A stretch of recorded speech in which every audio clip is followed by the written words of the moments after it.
بسم الله الرحمن الرحيم.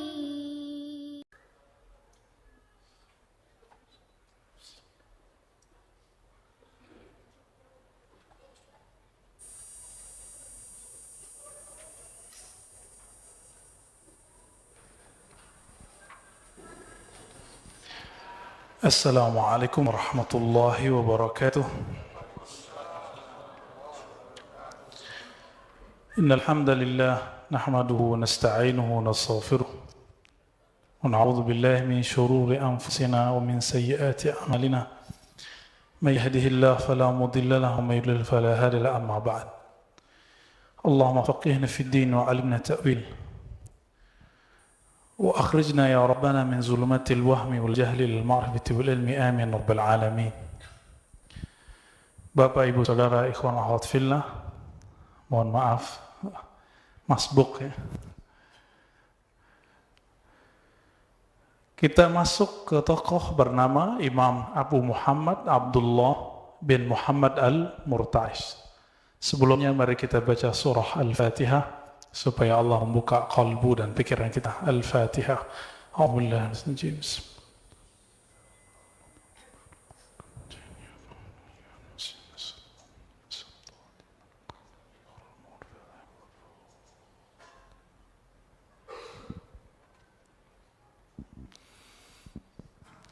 Imam Abu Muhammad Al-Murta'ish ini imam yang pernah berguru kepada beberapa syekh yang semasa dengan Imam Junaid Al-Baghdadi, Sayyidut Ta'ifah.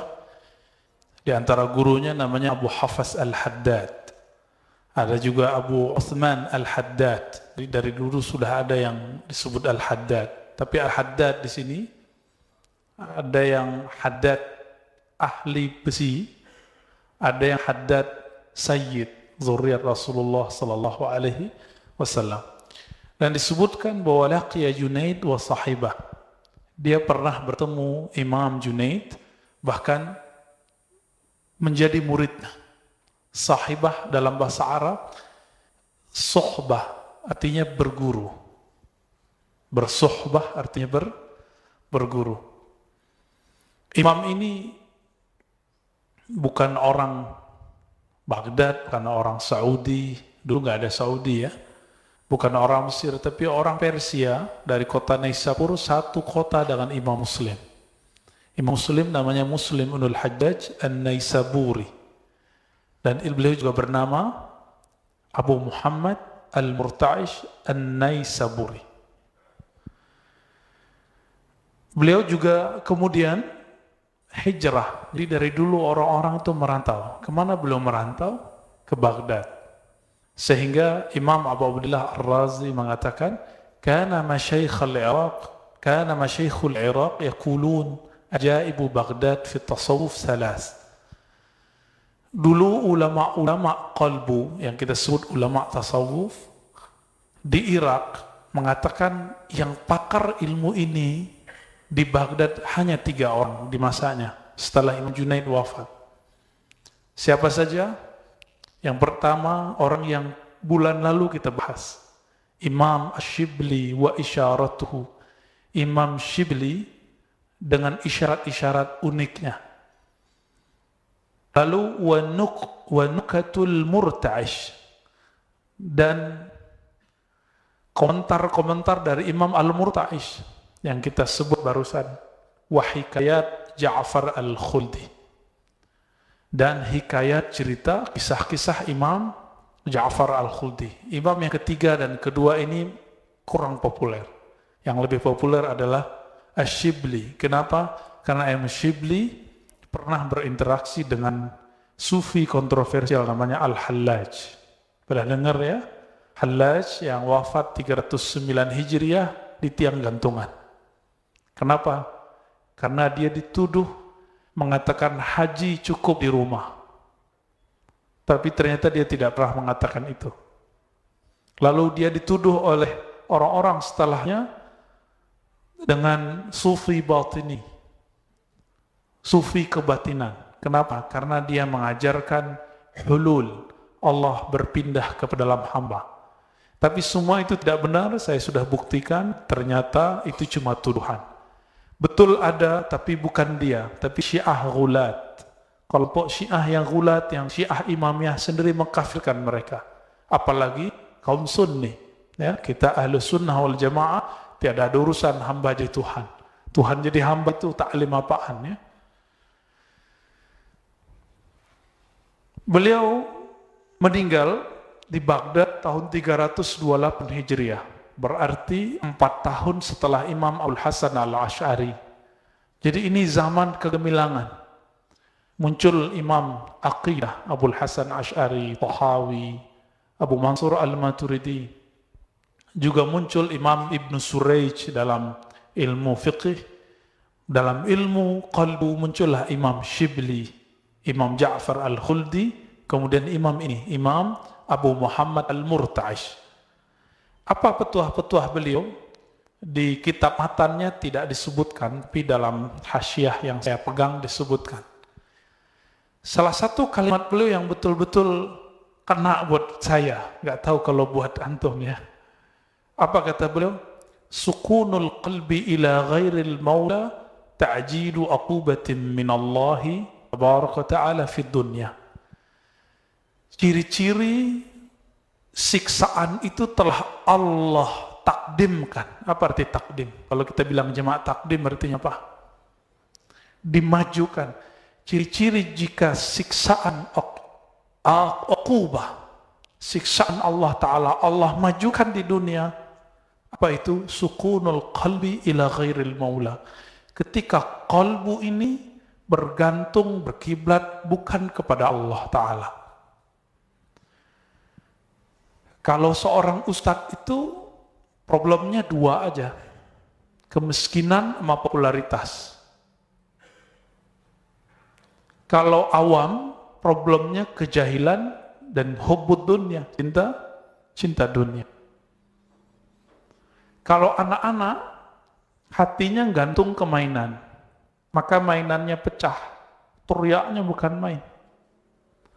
Tapi tambah umur, mainan berganti. Seumur kita ini, seumur bapak ini mainannya apa? Rumah, mobil, handphone, smartphone, apalagi semuanya. Bahkan tidak jarang kita yang mempermainkan kalbu kita sendiri. Ini kita, saya dan kita semua.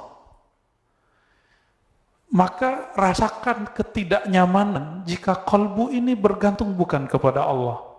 Coba rasakan, sholat kalau kalbunya enggak berkiblat kepada Allah, tersiksanya kaki ini bukan main. Imam kok panjang sekali. Benar enggak? Itu siksaan yang Allah majukan. Semoga siksaan itu menggugurkan dosa-dosa kita. Tuh, terhibur lagi. Padahal ini bukan untuk menghibur nih Pak. Ini kalimat. Ternyata kita semua kena. Alimkah dia kena? Muta'alim, orang yang belajarkah dia kena? Jahil dia kena? Yang tahu dia kena? Kena semua. Apalagi orang yang belajar kitab ini seperti kami, itu dosanya lebih gede. Oleh karena itu, ketika seorang ustadz, seorang dai, seorang ulama bukan berkiblat kepada Allah, apa yang terjadi? Muncullah satu sifat. Itu sifat warisannya bukan warisan Nabi SAW, tapi warisan iblis. Apa sifat pertama yang muncul? Dan itu menjadi penyakit. Namanya al-kibr. Sombong. Sombong itu sederhana. Saya merasa lebih baik dari orang. Saya merasa tidak perlu menerima advice dari orang. Maka yang hadir hari ini, malam ini, insya Allah pertanda yang nomor 2-nya sudah hilang. Menolak advice dari orang, insya Allah itu sudah hilang. Tapi yang nomor pertama, ghamtun nas, merendahkan orang mungkin belum hilang. Hati-hati. Seorang yang bermanhaj dengan satu aliran, meremehkan aliran lain. Yang bertorekot sufi dengan suatu torekot, merendahkan torekot yang lain. yang bermazhab fikih dan satu aliran fikih merendahkan fikih yang lain, itu ghamtun nas. Kenapa itu tidak hilang cukup dengan takbir Allahu Akbar? Bukankah Allahu Akbar itu tidak ada lagi manhaj, tiada lagi mazhab, tiada lagi sunnah, tiada lagi bid'ah, tiada lagi saya, tiada lagi kita, yang ada hanya Dia, Allahu Akbar. Betul, secara fisik kita ada, tapi adanya kita diadakan oleh Dia. Maka wujud ini berutang kepada wujudnya. Bapak saudara, makan Allah. Nah, siapa saja yang qalbunya tidak tawajuh kepada Allah, tawajuh artinya menghadap. Inni wajjahtu wajhiya lillah. Aku hadapkan wajahku kepada Allah. Fatir samawati wal ardh, pencipta langit dan bumi. Tidak usah jauh-jauh, langit itu roh kita. Bumi itu tubuh kita, karena tubuh ini dari bumi. Tiada bumi, tiada tubuh ini. Maka kalau diartikan, aku hadapkan jiwaku, badanku, pikiranku kepada pencipta ini semua. Jadi nggak usah jauh-jauh mikirin bintang, mikirin planet, kegedean Pak, tak kuat kita. Bumi pun kita belum bisa memikirkan semua. Pikirkan saja bagaimana ajaibnya tubuh ini. Oleh karena itu dalam akidah Ahlussunnah, Imam Abdul Qahir Al-Baghdadi mengatakan, nggak usah jauh-jauh melihat alam. Alam semesta itu ada dalam diri kita. Apa kata beliau dalam kitab Usuluddin? Al-insan alamun saghir. Manusia itu adalah miniatur alam semesta. Semua sistem alam adalah tubuh manusia. Ada di tubuh ini. Maka sebenarnya inti dari dunia ini manusia itu. Maka Nabi SAW mengatakan, jika tiada lagi yang mengatakan Allah, Allah, itu taqumus sa'ah, maka akan berdiri, terjadi hari kiamat. La taqumus sa'ah hatta la yuqal fil ardi Allahu Allah. Tidak terjadi kiamat sampai tidak ada lagi membaca Allah, Allah. Makanya jangan salahkan, tolong. Jangan salahkan jika ada beberapa ahli zikir, zikirnya Allah, Allah. Dia telah membantu kita. Dia telah membantu kita untuk menangguhkan kiamat. Maka Bapak Saudara, makan Allah. Betul, di dalam ilmu fikih ada ikhtilaf. Itu perdebatan fikih. Dalam ilmu zikir tidak ada ikhtilaf mengenai ini. Seperti ikhtilafnya ahli fikih mengenai sholat raghaib bulan Rajab. Biasanya dilakukan di malam Jumat pertama. Ahli fikih debat panjang, tapi ahli tasawuf nggak debat. Syekh Abdul Qadir Jalani salat raghaib. Imam Abu Hamid Al-Ghazali salat. Imam Abu Talib Al-Maki salat. Imam Ibnu Salah Al-Hadis membela itu semua, tapi muridnya dan murid dari muridnya seperti Imam Nawawi itu menolak. Biasa ahli fikih. Karena menurut ahli hadis, salat raghaib itu salat bid'ah, hadisnya palsu. Tapi menurut ahli zikir, kami terima ini bersanad dari guru kami, walaupun menurut ahli hadis itu dhaif. Jadi nanti kalau ada orang salat raghaib malam Jumat, pahami perdebatan itu, sehingga kita nggak maksain orang, ya. Karena dulu di zaman Imam Ibnu Taimiyah tengkar sama orang masjid. Kenapa? Karena dia membubarkan orang lagi sholat raghaib. Saya juga tidak menganggap sholat raghaib itu hadis sahih, dan saya tidak melakukannya. Karena ngaji hadis saya lebih lama daripada ngaji tasawufnya.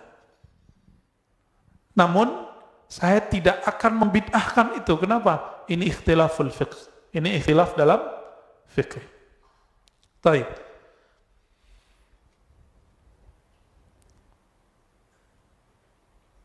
Suatu kali datang seseorang kepada beliau bertanya mengenai apakah amal paling tinggi. Ja'a rajulun al-Murta'ish.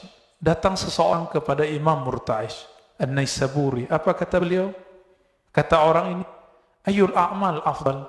Wahai Tuan Guru Al-Murta'ish, apakah amal paling mulia?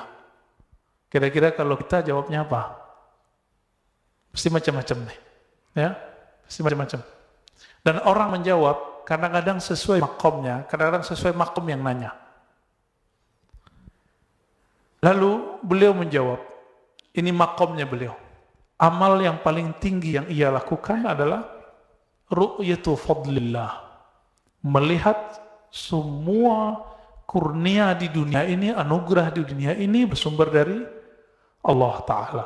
Gak usah jauh-jauh. Satu helai rambut pun kita tidak sanggup menumbuhkannya. Siapa yang menumbuhkan? Allah. Coba lihat, manusia telah mampu buat pesawat, buat roket, bisa tembus, bahkan katanya sampai ke bulan. Wallahu alam benar apa tidak ya. Tapi tidak satu pun mampu menumbuhkan satu rambut dalam tubuh. Ada yang bisa?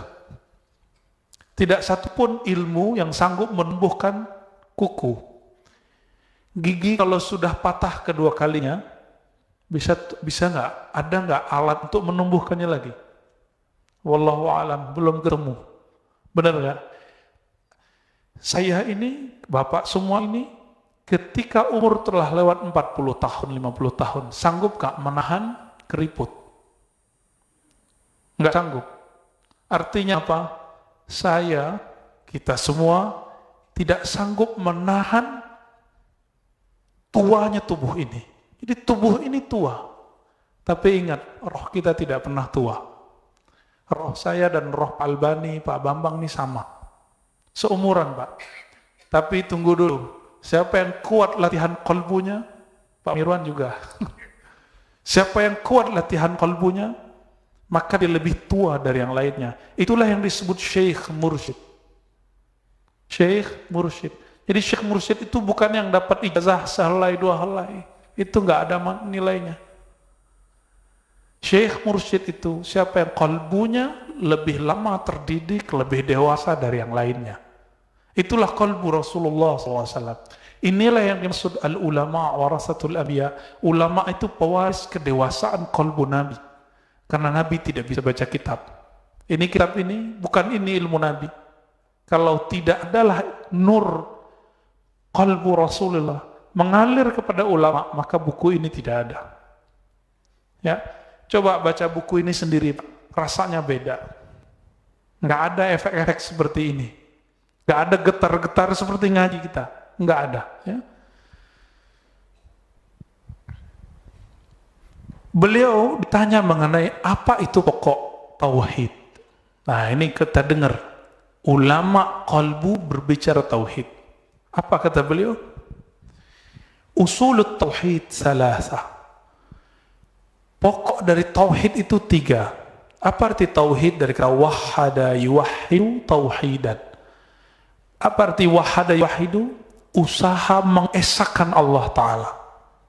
Usaha untuk membuang selain Allah dari kalbu. Itu disebut tauhid. Orang yang sampai di makom itu disebut makomnya makom tajrid. Tajrid kalbu. Membuang selain Allah dari kalbu. Nah, ketika kita bekerja, lagi sholat, itu rasa kalbunya nyambung kepada Allah sudah sama belum? Kalau belum disebut tajrid. Berarti masih ahwal, masih musim-musiman, masih berubah-ubah. Belum bermakom. Makom itu apapun kejadiannya dia berubah. Coba lihat, kita sudah bermakom tahajud belum? Jika sudah bermakom tahajud, lagi sakit, lagi sehat, lagi safar, lagi traveling, lagi tidak traveling, nginap di rumah, tahajudnya tetap dilakukan. Kalau sudah jadi makom, dia tidak akan hilang. Naik pesawat, naik kereta, naik mobil, semuanya sama. Nah, coba lihat dulu diri kita. Kalau enggak baru disebut ahwal. Ahwal itu mut-mutan. Kadang iya, kadang tidak. Kadang iya, kadang tidak. Apa kata beliau? Usulut tauhid ada 3. Ini beda dengan 3 usulus salasahnya Syekh Ibn Taimiyah. Ya, rububiyah, uluhiyah, asma' wa sifat. Ini beda ya. Apa kata beliau? Kalimatnya mirip-mirip. Ma'rifatullahi ta'ala birrububiyah. Pokok tauhid pertama adalah ma'rifat. Ma'rifat apa? Apa arti ma'rifat? Knowledge, pengetahuan. Mengetahui dengan mantap bahwa Allah Ta'ala itu punya sifat rububiyah. Inilah perbedaan antara aqidah al-sunnah asy'ariyah dan aqidah al-sunnah selain asy'ariyah. Begitu juga sufi. Bagi sufi, asy'ari, maturidi, tahawi, tauhid rububiyah itu adalah satu paket dengan tauhid uluhiyah. Apa arti rububiyah? Keyakinan bahwa Allah pencipta. Tapi datang setelah 7 abad, datang Syekh Ibn Taimiyah, lalu dia membedakan uluhiyah beda dengan rububiyah. Orang Arab musyrik sampai kepada makom rububiyah, tapi tidak sampai ke uluhiyah. Ini kata siapa? Ibn Taimiyah. Akhirnya Ibn Taimiyah mengatakan musyrik pun bertauhid, tapi baru tauhid rububiyah. Apakah ini benar? Ini telah dibantah oleh Imam Subki, Imam Jahbal, dan imam-imam yang lain. Dan Al-Quran sendiri menjelaskan tidak seperti itu. Contoh, nggak usah jauh-jauh. Oleh Ibn Taimiyah mengatakan bahwa Allah pencipta tidak cukup. Allah pencipta harus disembah. Ya, itu kalimat yang berulang-ulang. Bagi kita, pencipta ya wajib disembah. Maka rububiyah pasti uluhiyah. Dan ini terlihat dari surah Al-Baqarah, surat Al-Fatihah, surat-surat lain. Yang paling gampang Al-Fatihah. Pembuka Al-Fatihah, Alhamdulillahi Rabbil Alamin. Kenapa Allah tidak sebut Alhamdulillahi Ilahil Alamin? Ilah, uluhiyah. Tapi kena sebut Rabb, rububiyah. Kenapa? Karena rububiyah itu paling tinggi. Karena rububiyah itu satu paket dengan uluhiyah. Orang kalau telah yakin ya Allah penciptanya, otomatis kolbunya menuntut dia untuk menyembah Allah Ta'ala. Maka di Quran kalimatnya sembahlah Rabb kamu. Ya ayyuhan nasu ubudu rabbakum, wahai manusia sembahlah Rabb kamu. Surah Al-Baqarah. Maka tauhid rububiyah, tauhid uluhiyah satu paket. Jadi jangan terjebak lagi dengan pembagian itu. Jadi ma'rifatullah birrububiyah, mengenal Allah bahwa ia pencipta. Penciptaan tadi saya sudah sebut, tidak hanya ngurusin alam yang gede ini, tapi juga ngurusin tubuh kita. Bapak saudara makan Allah, sadarkah kita bahwa jantung ini, nafas ini, darah ini semuanya mengalir, bukan mengalir sendiri. Pasti ada yang ngalirin. Itu kalau ada kali, ada waduk, ada apalagi itu waduk dan segala macam itu, kalau tidak diatur, airnya bisa bikin banjir Jakarta semua. Sekarang lagi banjir ya. Kita doakan semoga yang kena banjir segera Allah alirkan banjirnya, Allah angkat banjirnya, Allah berikan mereka ketabahan. Amin rabbal alamin. Kita yang nggak kena bantu mereka. Ya. Itu rububiyah. Bayangkan jika jalan itu tidak diatur, macetnya bukan main. Kalau Allah telah berlepas tangan 1 senti saja di kepala ini, yang terjadi stroke. Benar nggak? Dan itu parah Pak. Sedikit saja di kepala, nanti tangannya nggak bisa gerak. Itu makna dari Rabbul Alamin. Maka ikut olahraganya Pak Mirwan ya. Wal iqrar lahu bil wahdaniyah. Yang kedua, setelah kita mengenal Allah pencipta, bahwa tubuh ini nggak mungkin kita yang atur, ternyata Allah yang atur. Tadi kita sudah sebut, tua pun kita nggak bisa tahan. Tanda kalau tubuh ini bukan kita yang punya. Tubuh ini bagian dari alam, maka Rabbul Alamin arti lainnya pemilik alam. Tubuh ini bukan milik kita, tapi milik Rabbul Alamin, Allah Ta'ala.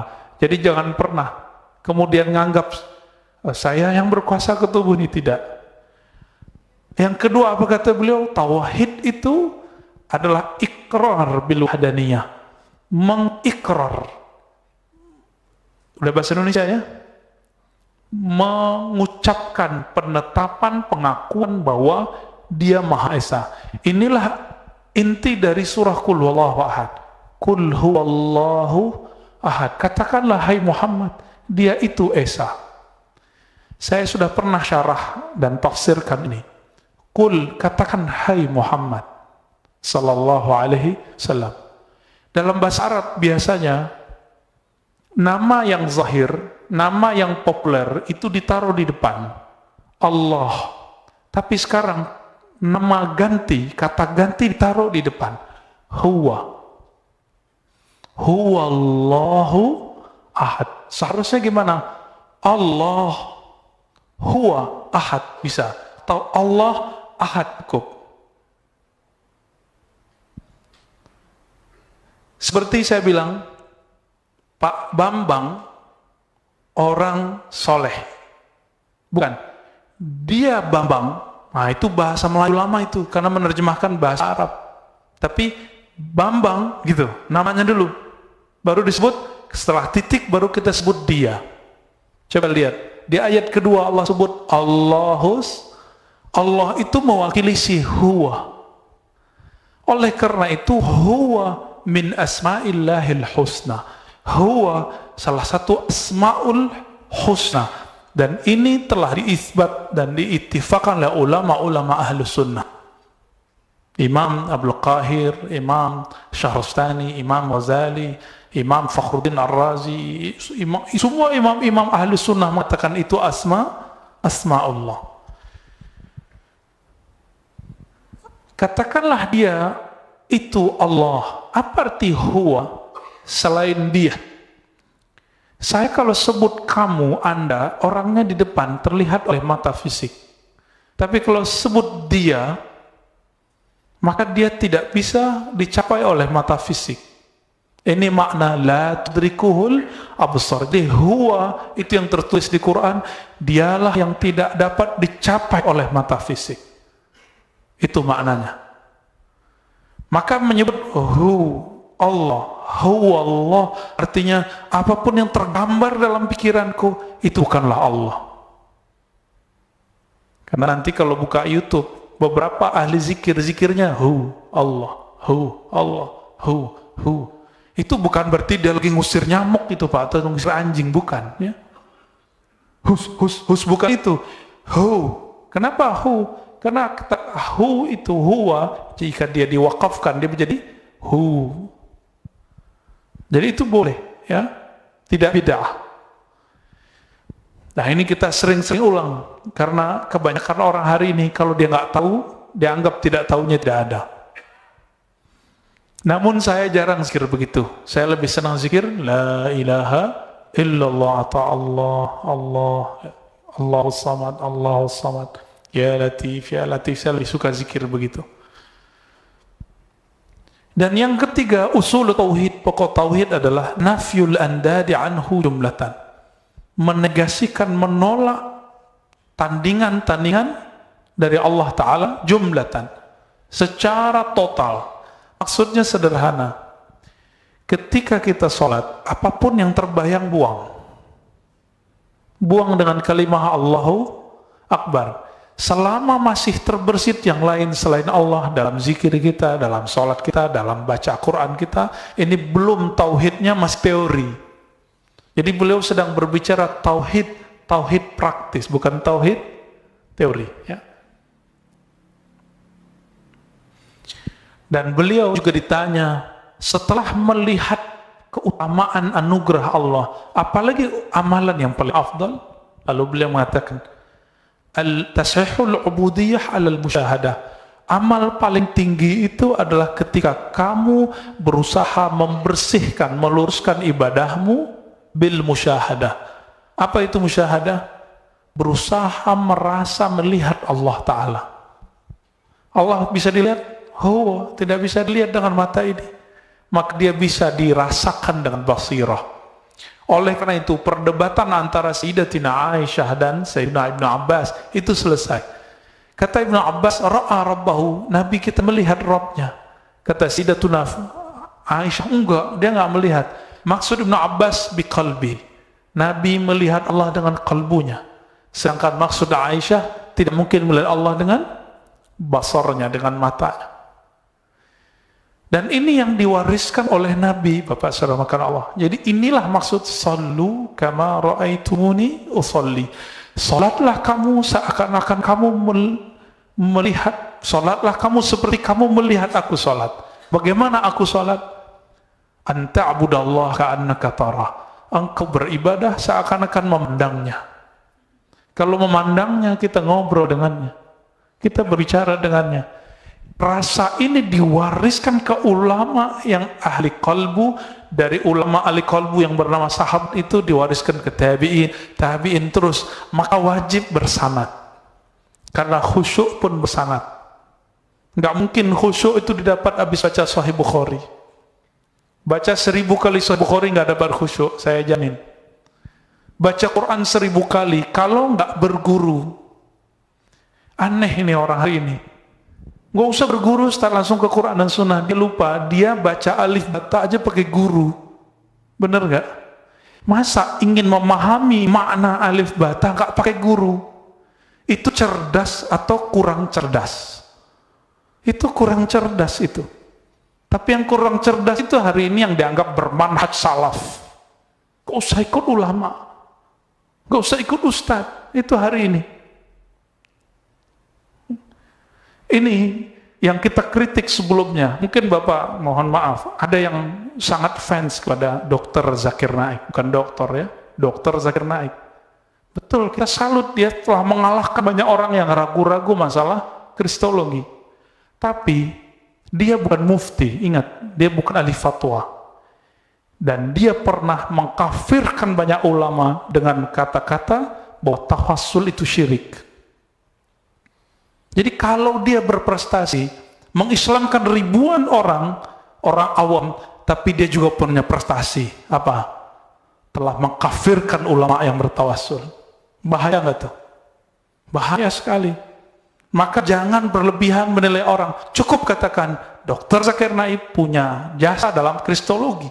Jangan lebih dari itu. Masa kita bisa mengatakan ulama, sedangkan dia tidak punya basic sekolah agama dari kecil? Ini gak adilnya orang hari ini. Afala ta'qilun. Maka Allah berkali-kali mengatakan, apa kamu tidak gunakan akal sehatmu? Ya. Yang kedua kata beliau, amal yang sangat mulia adalah mulazamatul khidmah ala sunnah. Mulazamah, apa arti mulazamah? Selalu melazimkan, mengkonsistenkan, mendawamkan, continue. Khidmah, melayani di umat Islam, melayani makhluk Allah Ta'ala ala sunnah, berdasarkan sunnah. Ini kita lihat banyak di orang pesantren, ikhwah, sahabat kita jemaah tabligh. Tapi sayangnya, saya pernah dapat ketemu jemaah tabligh, kita habis ceramah, kita diceramahin.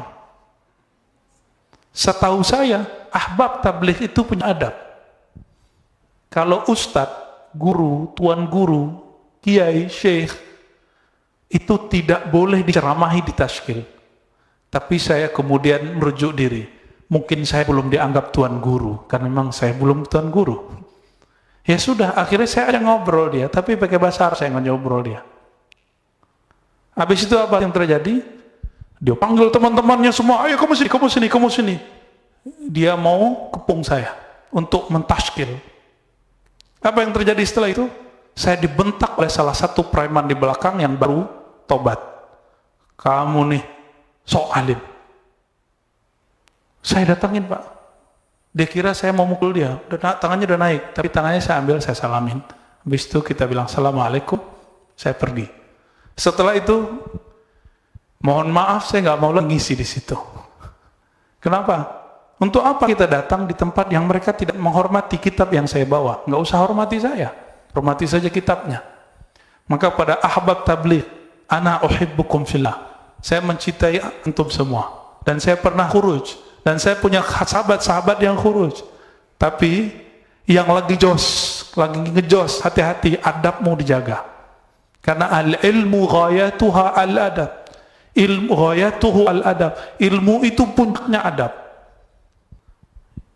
Kalau nggak punya adab, itu bukan orang alim. Ini yang disebut oleh Ali karamallahu wajhah. Apa kata beliau? La yakunul alimu aliman hatta ya'mal bi ilmi. Orang alim itu nggak disebut bermaqam alim. Cukup dia disebut cendekiawan, tapi dia belum bermaqam alim. Kenapa? Dia belum beramal. Maka orang yang disebut alim itu yang mengamalkan apa yang dia buat. Bapak saudara, karena Allah. Nah, ini terjadi, ya. Itu tadi jemaah tabligh yang sudah dididik loh. Bagaimana yang belum dididik? Datang jamaah awam ke rumah bilang apa? Ustaz, saya mau mendebat Ustaz. Saya tanya, jurusan kamu apa? Jurusannya umum. Mau debat kita? Ya, seharusnya bahasanya bukan begitu. Ustaz, saya mau nanya, kan gitu seharusnya. Hati-hati, adab yang sedikit itu loh. Tapi karena Allah Ta'ala mengatakan wa'arid anil jahilin, berpalinglah dari orang jahil. Jadi kita nggak anggap itu, kita maafkan itu. Nanti kalau dia sudah ngerti, dia malu sendiri. Ya. Taib. Suatu kali Imam Al-Murta'ish ditanya mengenai keramat wali. Kita percaya keramat wali karena itu ada di Quran. Asif bin Barkhiyah, salah satu masih keluarga dari Nabi Sulaiman alaihissalam, itu anak, mungkin anak tantenya, kira-kira begitu, berarti sepupunya. Namanya Asif bin Barkhiyah, itu bukan nabi, bukan rasul, tapi mampu memindahkan istana Bilqis dalam sekejap. Apa amalannya? Amalannya adalah Ismul A'zam, ya, nama Allah yang agung. Itu jadi wirid nafasnya, sehingga apapun yang dia pegang berkat, apa yang dikehendaki Allah tunaikan. Maka kita percaya kejadian-kejadian luar biasa tuh. Tapi Imam Al-Murta'ish ditanya, kalau ada orang bisa jalan di atas air, melayang di udara, ditusuk, dibacok, nggak mati-mati, itu keren nggak sih? Gitu. Itu pertanyaan orang ini. Tajam kan nih? Ya, ini debus-debus kena semua nih ya. Faqala indi man makkanahu min mukhalafati hawah fahuwa a'zamu min al-mashyi 'ala al-ma'. Kata beliau, bagiku, kata Imam Murta'ish, orang yang Allah mahkamkan dia, Allah istiqamahkan dia dalam keadaan mampu mengalahkan, menyelisihi, melawan hawa nafsunya seumur hidupnya, itu lebih keren, lebih hebat, lebih dahsyat, lebih keramat, lebih sakti daripada orang yang berjalan di atas air. Maka batal semua pak keramat kita. Baru keluar ada yang bening dikit, maka sudah hilang keramatnya. Itu saya, ya, bukan bapak ya. Benar nggak? Ada aib orang dikit, lidah ini nggak tahan untuk ngomongnya. Itu juga saya, ya, bukan bapak juga ya. Telinga ini dengar suara musik dikit, langsung mau dengerin. Padahal ada kitabullah yang lebih indah. Kira-kira seperti itu. Maka keramat kita batal semua. Kenapa batal semua? Karena keramat yang tertinggi adalah al-istiqamah ala mukhalafatil hawa. Istiqamah, keteguhan dalam menyalahi hawa nafsu. Salah satu hawa nafsu orang yang baru hijrah, baru ngaji adalah tidak suka berdebat. Kalau mampu tidak suka berdebat, nanti akan cepat proses hijrahnya. Tapi kalau suka debat, orang yang suka debat itu akan punya satu penyakit kolbu, namanya qaswah. Kolbunya keras. Kerasnya lebih keras dari batu. Maka saksikan orang-orang yang keras hati ini. Jika ada ustadz yang tidak sepaham dia nggak mau datang. Jika ada orang yang tidak sepaham dengan dia nggak mau sapa. Lalu bawa-bawa agama, menyapa ahli bid'ah sama dengan bid'ah, haram. Orang ini harus tahzir, bawa agama untuk kepentingan egonya. Apa bedanya dengan iblis? Iblis itu sadar bentar di masa Nabi Musa. Jadi dari Nabi Adam sampai Nabi Musa baru sadar dia. Jadi pernah sadar sekali, Pak. Apa kata iblis? Ya Musa, aku pikir-pikir, kayaknya aku pengen tobat. Ini kata iblis. Musa akan cerdas, Bani Israel. Apa kata Nabi Musa? Kamu mau tobat? Iya, tunjukin aku caranya.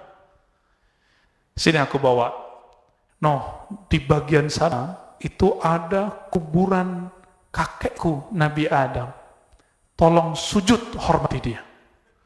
Merinding iblis. Apa kata iblis? Hei, Mus, gak panggil Musa lagi ya. Dia hidup pun aku tidak mau sujud. Apalagi udah jadi tanah. Padahal Nabi tidak pernah dimakan oleh tanah. Begitu. Tambah keras, tambah keras, tambah keras. Nah, siapa yang punya karakter begitu? Dia bukan pewaris Nabi, bukan ulama pewaris Nabi, tapi ubaru, pewaris iblis. Maka coba hari ini latihan. Apa latihannya? Coba terima nasihat orang yang beda paham dengan kita. Coba sekarang dengarkan kritik orang yang membenci kita. Antum sanggup itu terbebas dari sifat iblisiyah. Maka indikasinya berikutnya, jika dia hujat, dia tidak sakit hati. Jika dia dipuji, dia tidak besar hati. Kalau sudah sampai begitu, orang ini sudah disebut wusul. Dia telah sampai ke makom yang tenang. La khaufun alaihim wa lahum yahzanun. Wa la yakhafuna lawmata laim. Enggak ada rasa takut, enggak ada rasa hirau, tidak takut terhadap hujatan orang-orang yang menghujat. Apalagi pujian orang yang memuji. Maka Bapak Saudara makan Allah, jangan cari keramat itu. Keramat itu enggak penting. Keramat hakiki adalah istiqomah ala mukhalafatil hawa. Istiqomah untuk melawan hawa nafsu. Hari ini kita bisa ngomong begini, besok kita uji. Ya. Tidak hanya Bapak, saya juga. Saya diuji tiap hari, Bapak diuji tiap hari, kita diuji tiap hari. Sanggup atau tidak? Yang telah berlalu sudah. Yang telah berlalu gak usah pikirkan lagi. Karena ciri-ciri orang diterima taubatnya, dia bisa move on, dia bisa lupakan masa lalunya. Katakan, ya Rabb, yang masa laluku, Engkau maha azim. Jika Engkau azim, pasti dosaku jadi kecil di matamu. Tapi masa depan, ini PR kita. Semoga kajian malam ini meningkatkan qalb kita kepada makom karamah al-haqiqiyah, karamah tertinggi, karamah mukhalafatil hawa, menyalahi, berjuang melawan hawa nafsu. Saya tutup dengan sebuah hadis Nabi riwayat Imam Bukhari, al-mujahidu man jahada hawa. Mujahid tertinggi, mujahid terkuat adalah man jahada hawa. Menjahada hawa artinya yang berjuang melawan hawa nafsunya, bukan sekali, bukan dua kali, tapi berkali-kali, terjatuh bangkit lagi sampai mati. Itulah akhir dari perjuangan jihad kita.